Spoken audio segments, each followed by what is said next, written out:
श्रावणी उपवास स्पेशल आपण राजगिऱ्याच्या लाह्यांची खीर तयार करणार आहोत।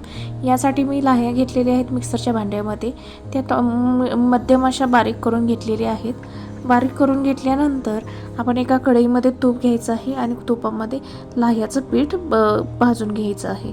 पिठाचा लालसर कलर येईपर्यंत आणि खमंग वास येईपर्यंत आपण ते पीठ भाजून घेणार आहोत। तर तुम्ही पाहू शकता। त्यानंतर आपण यामध्ये साखर आणि मीठ ॲड केलेले आहे।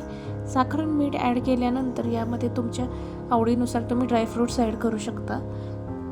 ड्रायफ्रूट्स ॲड केल्यानंतर आपण गॅसची फ्लेम बंद करणार आहोत आणि यामध्ये पाणी ॲड करणार आहोत।